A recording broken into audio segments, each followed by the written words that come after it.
Irmãos, pegando esse assunto hoje, assunto muito interessante, um assunto que leva bastante a gente à reflexão, né? Porque o Sérgio falou aqui uma verdade que pra gente é uma quebra de mito, é uma quebra de paradigma no que a gente fala. Por exemplo, democracia. O Sérgio falou aqui sobre democracia. E a gente sempre ouve que democracia é uma coisa maravilhosa, é ou não é? Quem sempre ouve? Pô, democracia? Pô, maravilhoso democracia. Graças a Deus que a gente tem democracia. Não é não, Zorildo?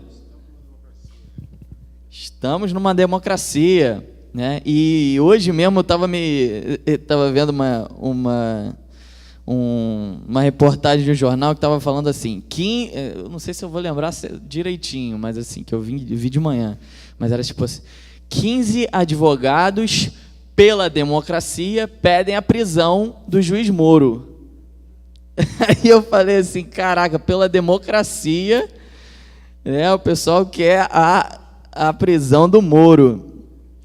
E eu falei, caraca, mas por que pela democracia? Pela democracia, o que é democracia no sentido mais crasso, né? O governante ele é eleito pela vontade da maioria. Da maioria. Democracia é isso, então. E assim, o livro ele fala da questão de república, né? Que o ideal é república. E não a democracia. Na realidade, quem já estudou economia sabe que uma coisa não bate confronto com a outra, né? Na realidade, você pode ter repúblicas democráticas, você pode ter também repúblicas autocráticas, né? Que são, por exemplo, de uma pessoa só. Mas o oposto de república é a monarquia, que é um rei lá. Dominando, né, e dizendo, né, o que deve fazer. E da mesma forma a monarquia também pode ser autocrática e pode ser democrática. O Rodrigo deve estar sabendo, deve estar afiadinho nisso, porque você estuda isso em direito, se não estudou ainda vai estudar. E monarquia e república são o quê? Formas de governo, é uma forma. Democracia não é, ela tá aí nesse meio. Mas a questão muito importante, e que a gente vai daqui a pouco trazer a discussão, que envolve a democracia. Porque, de fato, é um mito, é uma barreira, é uma coisa que a gente cresce ouvindo, que a democracia é maravilhoso, que, poxa, a democracia tem que estar, né, estabelecida nas nossas relações políticas.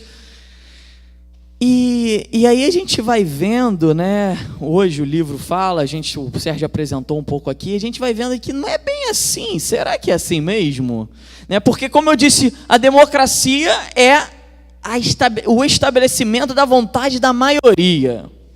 E será que a gente não está nessa situação que a gente está por conta da maioria? Mas será que a maioria está pensando corretamente? Eu vejo que hoje a gente deve ter quantos por cento de população cristã e católico evangélico do Brasil? Uns 80%? E nada melhora, tudo acontece. O problema é que os cristãos, eles vão ser salvos, mas eles não mudaram a forma deles de pensar. Não mudaram e continuam pensando da mesma forma, errada, sem ter a revelação da palavra de Deus. E aí, hoje, como forma de democracia, a gente tem formas de você protestar, do povo protestar, né? Então se juntam em grupos, comissões, para você ir lá e protestar em relação ao governo. Você tem, hoje que a gente vê pra caramba, é o famoso lobby, né? Então, toda hora vem alguém e fala assim, poxa, chega perto do nosso legislativo lá, os nossos deputados, quem faz as leis, e fala assim, poxa, olha só, estou te dando um dinheiro aqui, e aí você vai lá, e depois, né, não esquece de mim não, depois você faz uma leizinha lá, e poxa, para beneficiar a minha classe, a minha empresa, e vai ser muito bom. Eu estava até vendo isso com esse desembargador aí.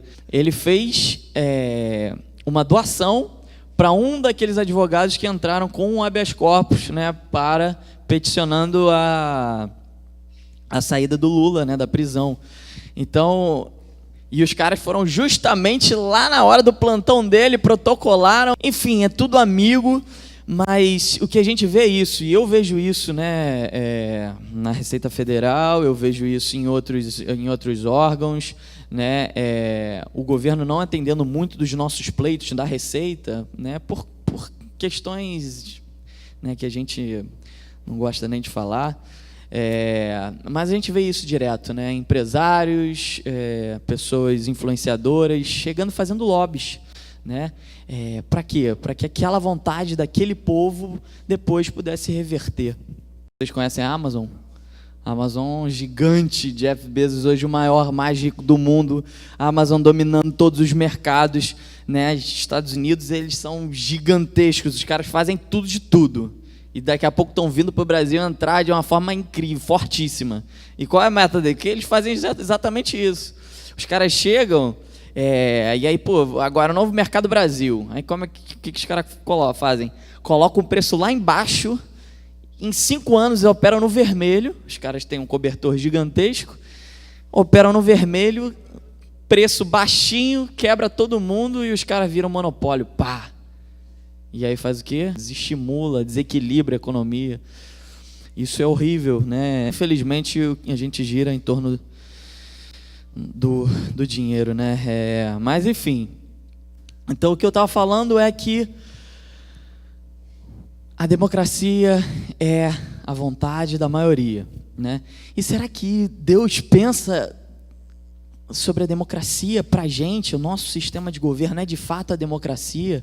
Porque a gente já falou aqui, a gente muda, a gente tem uma maneira de pensar horrível, com vários costumes errados, que a gente foi crescendo e a gente foi bombardeando de informações, de educação, e a gente foi crescendo por aquilo. E uma coisa que a gente gosta também bastante por exemplo, chegar num consenso. Já repararam isso?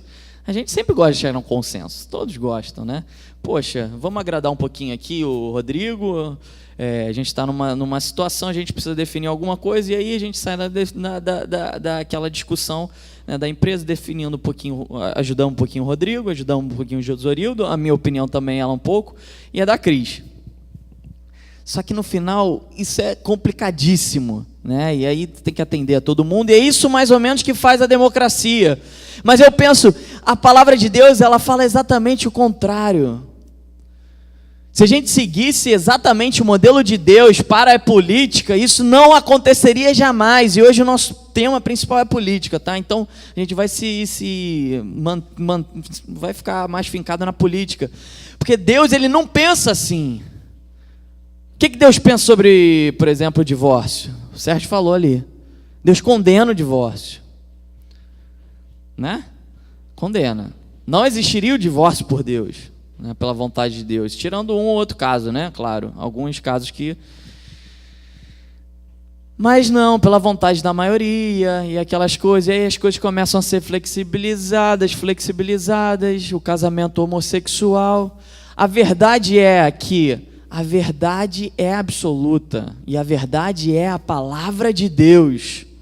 O que a gente devia ouvir era simplesmente a verdade, a palavra de Deus. Não tem consenso. É aquilo ali, meu amigo. Você crê, você tem fé e acredita, é isso. Então, beleza. E acaba que a gente, por estar vivendo no mundo, por ser bombardeado com informações, por ser bombardeado com a cultura do mundo, a gente tem a mania de relativizar as coisas também.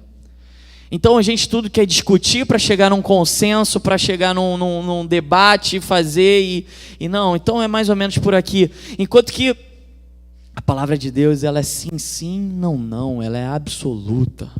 Absoluta. Essa é a diferença do reino de Deus para a democracia.